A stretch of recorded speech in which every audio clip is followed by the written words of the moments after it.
자, 거룩한 주일을 맞이하여서 오늘도 비대면으로 예배하게 되었습니다. 우리 함께 예배하시는 분 계시면 함께 돌아보면서 이렇게 인사하겠습니다. 오늘도 많은 은혜 주실 줄 믿습니다. 예배에 집중하여 말씀을 들읍시다. 아멘. 전쟁 영화나 사극을 드라마를 보시면요, 그런 장면들이 많이 나옵니다. 그 전투의 최고 지휘관, 총사령관이 제일 앞에서 막 칼을 들고 휘두르면서 막 치열하게 싸우는 그런 장면들 많이 볼 수 있죠. 근데 사실 이게 말이 안 되는 장면입니다. 그게 영화나 드라마니까 그런 것이죠. 그렇게 하다가 총사령관이 초반에 맞아 죽으면 그 전투는 어떻게 되겠습니까? 물론 소위 중위 같은 이 초급 장교들은 앞장서서 나가는 것이 맞지만 이 총사령관은 절대 그래서는 안 됩니다. 제일 후방에 제일 안전한 곳에서 큰 전투를 총지휘하는 것이 맞죠. 그런데 아주 간혹 예외적으로 제일 앞장서 나가는 총사령관이 가끔씩 있긴 했습니다. 외국을 대표하는 그리스의 알렉산더 대왕이 그랬어요. 이 양반은 늘 몸에 부상을 달고 살았습니다. 그리고 오래 살지도 못했어요. 또 프랑스의 나폴레옹이 그랬다고 하는데, 근데 이 양반이 언론 플레이를 워낙 잘해서 기자들에게 그렇게 받아 적게 해서 그렇게 알려진 것이지 사실은 또 그렇지 않다고 얘기합니다. 그리고 우리나라를 대표하는 장군, 우리 이순신 장군이 명량해전에서 그렇게 했습니다.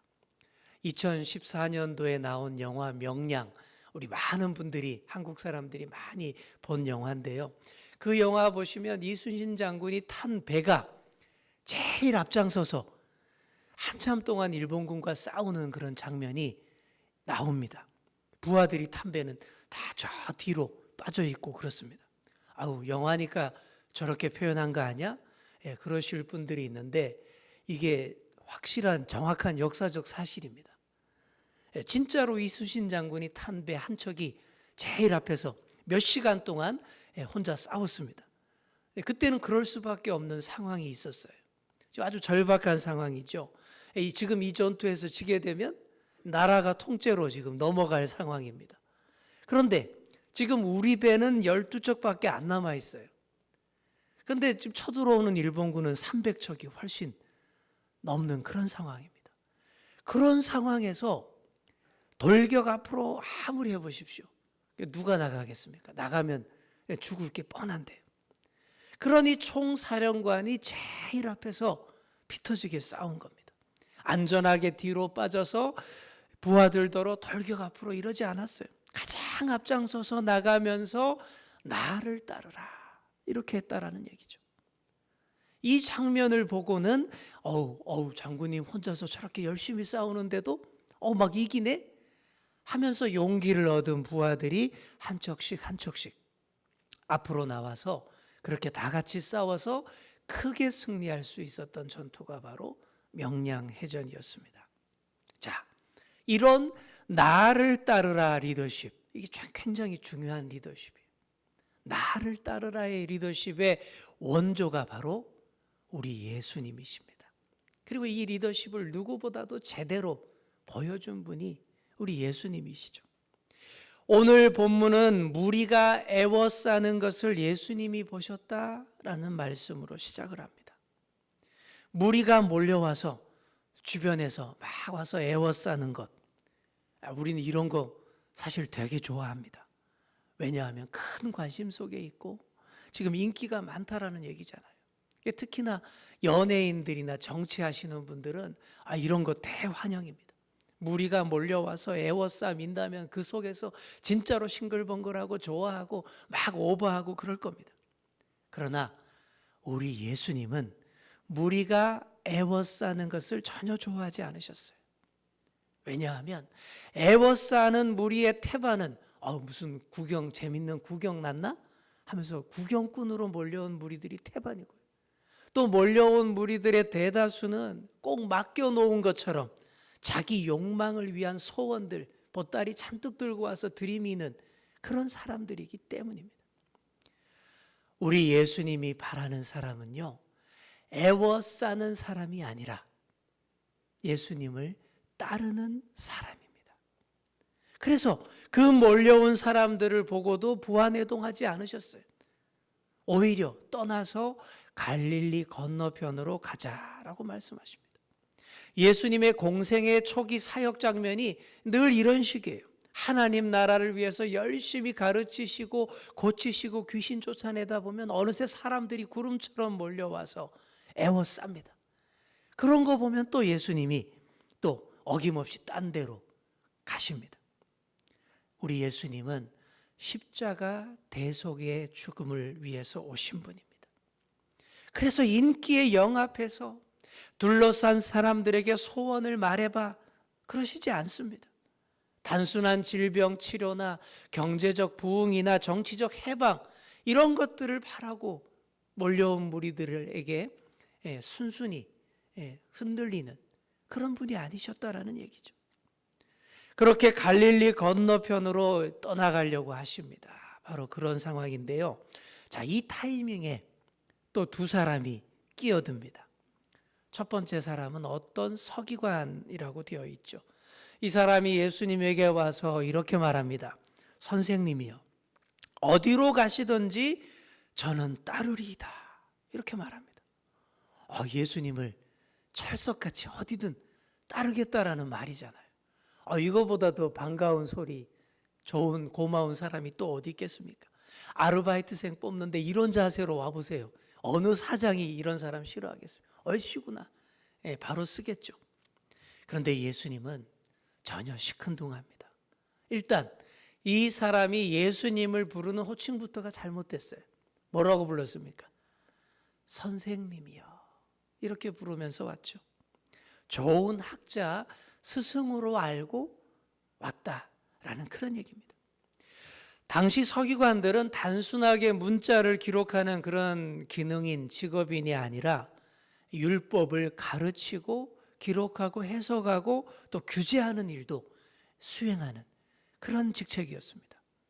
이렇게 실력을 인정받으면 율법 전문가가 되고 또 존경받는 랍비가 되어서 제사장이나 아주 높은 그런 종교 지도자들과 늘 가까이 할 수 있는 그런 위치에 있는 사람이 서기관이에요.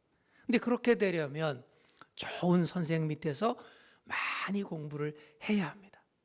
그러니까 이 서기관이 보니까 예수님을 띄엄띄엄 보고 온 거죠. 뭐 남들과 다른 랍비들과 많이 다르다는 건 알지만 그래도 이런 분, 유명한 분에게 잘 배우면 크게 출세하여서 성공할 수 있을 거야.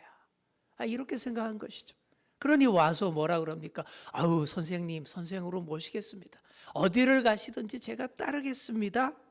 이렇게 말을 했다라는 것입니다. 자, 그런데 여러분, 정말 그럴까요? 이 사람이 정말 어디든 따를 사람일까요? 전혀 아니라는 걸 예수님이 간파하셨습니다. 그래서 이렇게 말씀하신 거예요. 20절에 보시면 예수께서 이르시되 여우도 굴이 있고 공중에 새도 거처가 있으되 인자는 머리 들 곳이 없다 하시더라. 이게 무슨 말씀입니까?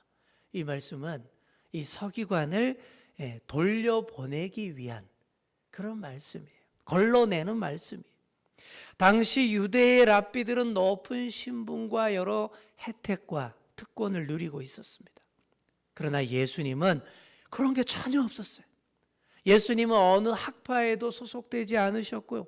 공식 직함도 없으셨고 가르치시는 전속 회당도 없으셨습니다.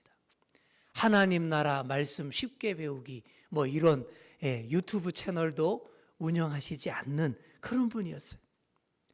잘 나가는 선생들이 다 가지고 있던 널찍하고 편안한 집은커녕 여우나 새도 가지고 있는 그런 작은 보금자리 하나 없으신 분. 그래서 머리 들 곳조차 없다고 말씀하신 거예요. 안정적이고 보장된 혜택이 전혀 없는 길을 걷고 계시는데, 그래서 난 쥐뿔도 없는데 그래도 따를래? 이렇게 말씀하시는 거예요.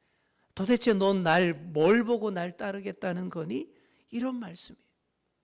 자, 그래도 따르겠다라면 이 양반 진짜죠. 하지만 아마도 이 서기관은 번지수 잘못 찾아온 줄 알고 돌아갔을 것입니다. 그리고 이제 두 번째 사람이 예수님을 찾습니다.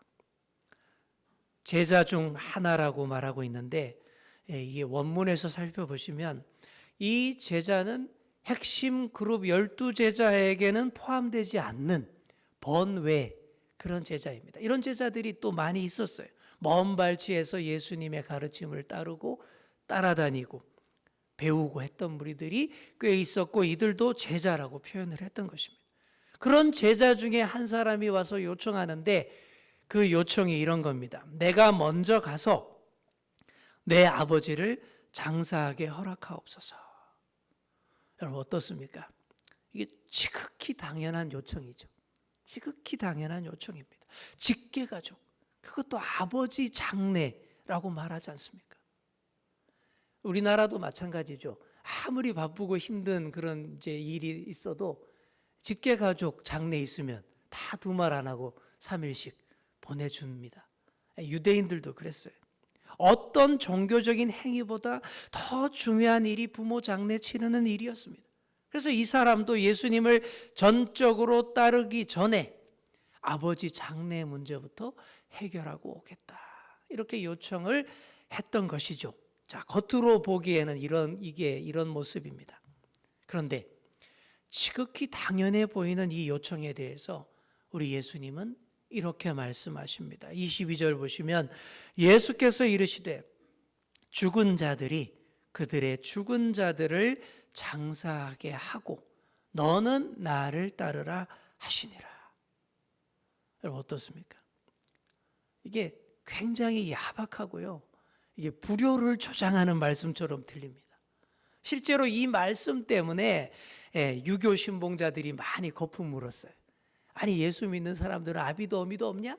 그런 소리 많이 했죠. 많이 들었죠 우리가. 그런데 예수님의 이 답변에는 이 내막이 있고 또 깊은 뜻이 있다라는 것을 우리가 정확하게 이해해야 하겠습니다. 자, 이 부분을요 신학자들이 여러 가지로 해석을 했습니다. 성경학자들이 오랜 전통으로 해석해온 전통 있는 해석들이 있습니다. 우선 이 사람의 아버지가 아직 죽은 것이 아니라는 해석이 많습니다. 여러 정황을 볼 때 그렇다라는 거죠.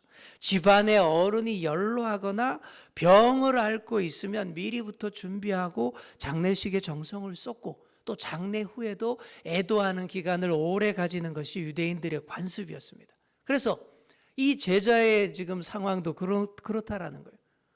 그래서 이런 요청이라는 겁니다. 예수님, 제가요 반드시 예수님 따를 거예요. 그런데 지금 집에 연로하신 아버지가 계시거든요. 아버지 돌아가시면 그래서 장례 잘 치러드리고 그때 따를게요. 이런 얘기라는 거예요.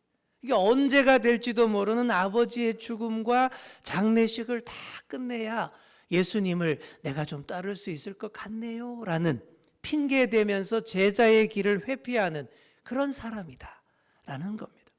그래서 이런 걸 간파하신 예수님이 단호하게 말씀하신 거예요. 예수님을 따르는 제자의 길에는 조건, 여건, 환경이 붙으면 안 된다라는 거예요. 더구나 예수님의 이 땅에서의 사역이 얼마 안 남았습니다. 예수님이 늘 평생 우리랑 같이 있는 게 아니에요.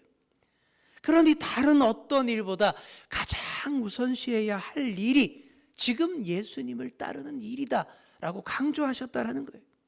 말 그대로 부모님 장례도 다 팽개치고 불효하는 자가 되라는 뜻이 결코 아닙니다. 그게 아니라 기회와 때가 있을 때 중요한 결단의 순간을 놓치면 안 된다라는 아주 세게 표현하신 강조법의 표현이다라는 것이죠. 사랑하는 성도 여러분, 우리 삶을 보시면요, 좋은 핑계거리와 변명은 언제나 준비되어 있습니다. 그죠? 우리 술 좋아하시는 분들 보면 1년 365일 술 마실 일입니다. 날 좋으니까 한 잔, 비 오니까 한 잔, 뭐 기분 나쁘니까 한 잔. 그렇죠. 마찬가지예요. 여러분, 새해가 시작된 지 열흘 벌써 지났어요. 지금 이 시점에서 여러분 어떻게 하고 계십니까? 혹시 이러고 있지 않습니까? 아우, 주님, 올해 제가 한번 열심히 해볼게요. 그런데 우리 민족 고유의 명절 설날이 본격적인 새해 아니겠습니까? 설날부터 할게요. 아니면 또 새 학기가 시작되는 3월부터 해보겠습니다. 코로나19 100명 밑으로 떨어지면 할게요. 이러지 말라라는 얘기입니다. 모시는 어른 돌아가시면 예수 믿을게요. 우리 애들 시집장가 보내면 교회 나갈게요. 이러는 분들 항상 있습니다. 물론 여러 사정이 있을 수 있겠죠. 하지만 그러다가 어느 세월에요. 예수님을 따르는 일은 언제나 바로 지금, 바로 이 자리에서 해야 할 일인 줄 믿습니다. 우리 한번 따라해 보겠습니다. 바로 지금, 바로 이 자리에서. 바로 이런 얘기인 거예요.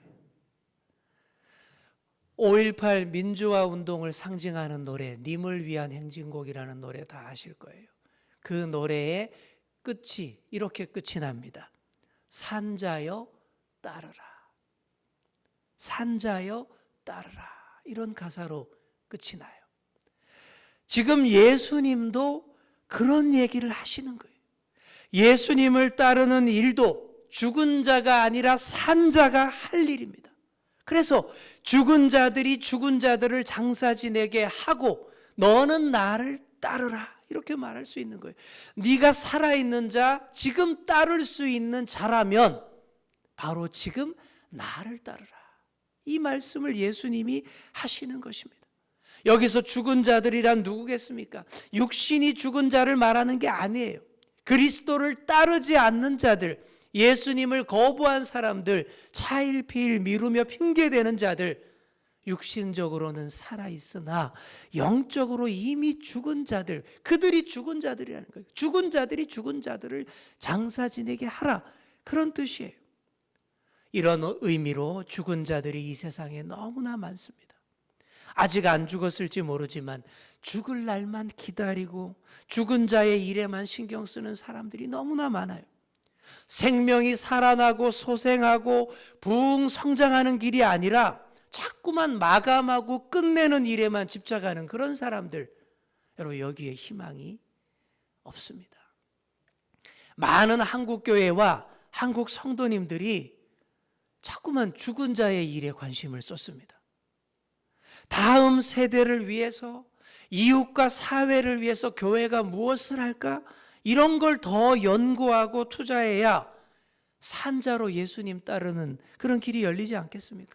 그런데 많은 교회들이 대형 추모 공원을 조성하고 공동묘지를 구입하고 그런 일에 자꾸 예산과 에너지를 쏟아붓습니다. 물론 그런 일도 필요하겠지요. 하지만 부활을 믿는 우리라면 그런 것보다 예수님을 더 따를 길, 또 산자들이 가야 할 그 길을 더 바라보고 우선시해야 되지 않겠습니까? 사랑하는 성도 여러분, 여러분들이 모두 죽은 자가 아니라 산자로 예수님을 따르시기를 간절히 축원합니다. 이제 장면이 바뀝니다. 예수님과 예수님을 따르는 자들이 배를 타고 바다로 나갔어요. 자, 그런데 바다에 큰 놀이 일어나서 물결이 치고 난리가 났습니다. 우리말 놀, 큰 놀이라는 말은 바다에 큰 물결을 가리키는 그런 우리 말인데요. 이 원문에서 찾아보시면 헬라어로 세이모스라는 단어를 씁니다. 큰 세이모스가 닥쳤다라고 말하고 있는데, 이 세이모스라는 말은 폭풍이라는 말도 있지만 폭력이 수반된 소란, 동요, 지진 등을 의미하는 단어이기도 합니다. 지금 건너가는 바다가 지금 이 모양이라는 그런 얘기죠. 자, 여러분, 이게 뭘 말하는 걸까요? 주님을 따라 나선 길도 늘 순탄치만은 않다라는 얘기예요. 거센 물결이 일고 폭풍 치는 바다를 지나게 된다. 라는 그런 얘기입니다. 그렇잖아요.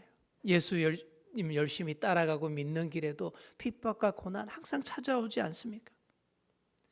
그래서 예수님을 성공과 출세를 위한 스승이라고만 생각하는 그런 사람, 절대 이런 바다까지 못 따라옵니다. 아버지 돌아가실 날만 기다리는 사람도 절대 이 험한 바다까지 못 따라옵니다. 왜요? 이미 죽은 자들이기 때문입니다. 죽은 자가 어떻게 생생하게 산 자의 대열에 합류할 수 있겠습니까? 하지만 폭풍 치는 바다까지 따라오는 자들이야말로 진정으로 산 자들인 줄 믿습니다. 본문을 보시면 그날 그 험한 바다로 따라 나온 사람들이 꽤 있었습니다. 27절을 보시기 바랍니다.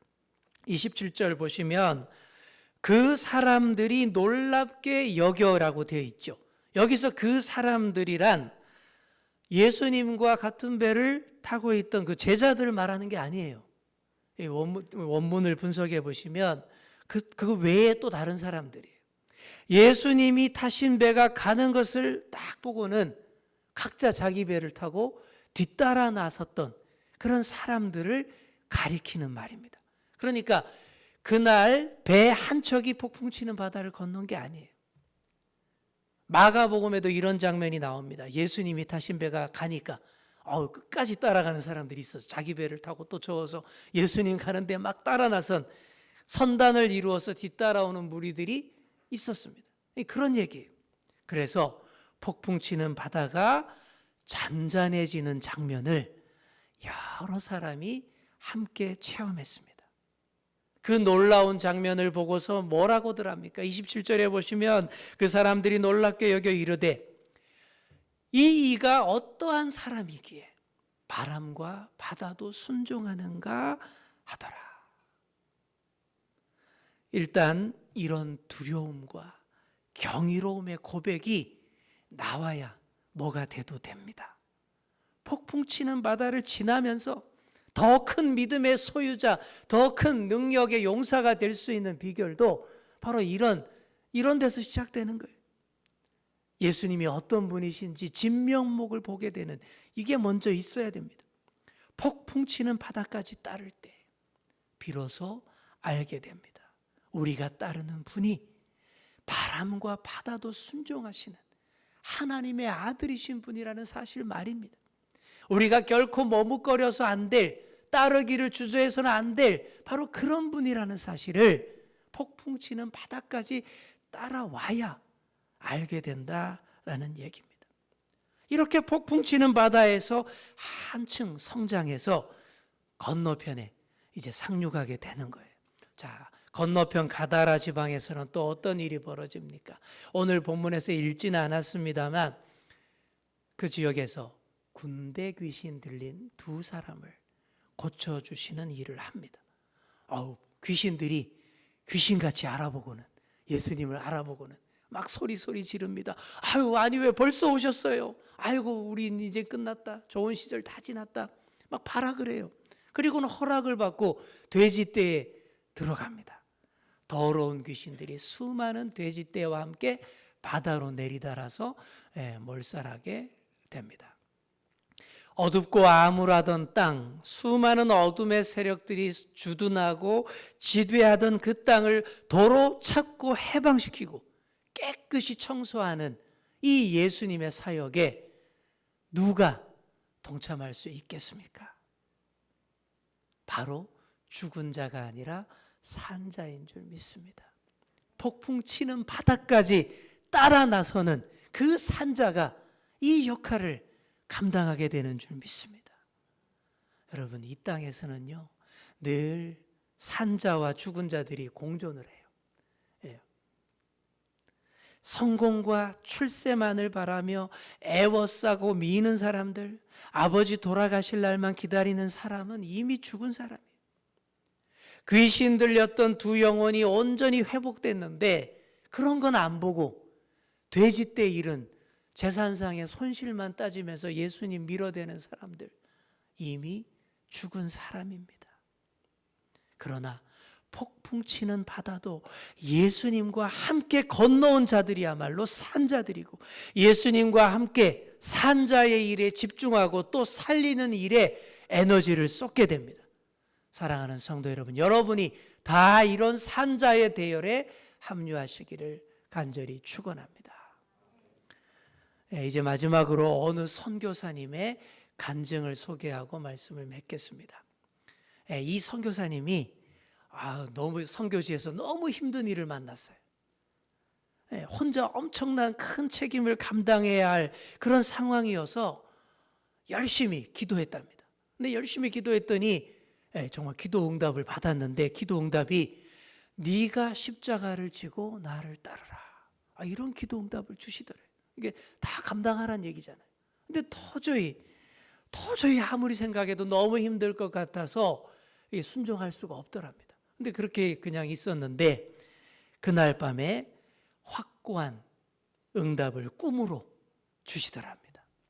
꿈에 선교사님이 큰 십자가를 막 짊어지고 걸어가는데, 근데 이상하게도 하나도 안 무겁더래요. 너무 이상해서 이게 뭔가 싶어서 이렇게 뒤돌아봤더니, 그 신기하게 십자가 뒷부분이 땅에 안 닿고 이렇게 살짝 들려있더래요. 이게 땅에 끌리면 엄청 무거울 텐데 이게 딱 들려있더라는 게, 이게 뭔가 하고 봤더니 하늘에 헬기가 딱 떠 있고, 그 헬기가 십자가 뒷부분을 밧줄로 묶어서 받쳐 들어 올리고 있더라는 거예요. 그렇게 가고 있더라는 거예요. 그러니까 하나도 힘들지 않죠. 그래서 이 장면을 이 꿈에 보고는 너무 감사한 마음에 잠에서 깨었고, 용기 있게 그 책임을 다 떠맡고 잘 해결할 수 있었다라는 그런 얘기입니다. 사랑하는 성도 여러분, 앞장서 가시는, 우리보다 앞서 가시면서 나를 따르라 하시는 예수님이 이렇게 해주시는 줄 믿습니다. 자기 십자가 지고 나를 따르라 하신 주님은 그냥 무거운 십자가 온몸으로 받쳐내도록 내버려 두지 않으십니다. 그러니 여러분, 나를 따르라 이 음성이 들려오실 때에 머뭇거리지 마시기 바랍니다. 바로 지금, 바로 이 자리에서 응답하시고 따르시는 그런 여러분 되시기 바랍니다. 그래야 산자입니다. 산자로서 폭풍 치는 바다까지 예수님을 따라가시고, 그 거친 바다에서 한층 성숙하고 믿음의 용사로 거듭나서 예수님과 함께 더 산자들의 대열에 합류하고 또 살리는 사역에 집중하시는 그런 저와 여러분 다 되시기를 간절히 축원합니다. 기도하겠습니다. 하나님 아버지, 감사드립니다. 오늘도 거룩한 주일 맞이하여 예배하며 주시는 말씀 가슴으로 받았습니다.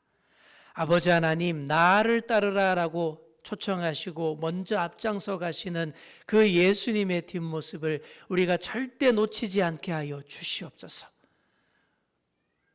우리를 책임져 주시고 끝까지 이끌어 주실 그 예수님을 믿고 의지하며 우리도 우리를 부인하고 우리 십자가를 지고 끝까지 예수님을 따라 나서는 자들 되게 하여 주시옵소서. 무엇보다 결단해야 할 때에 바로 지금 바로 이 자리에서 주님을 따라 나서는 자들 되기를 원합니다.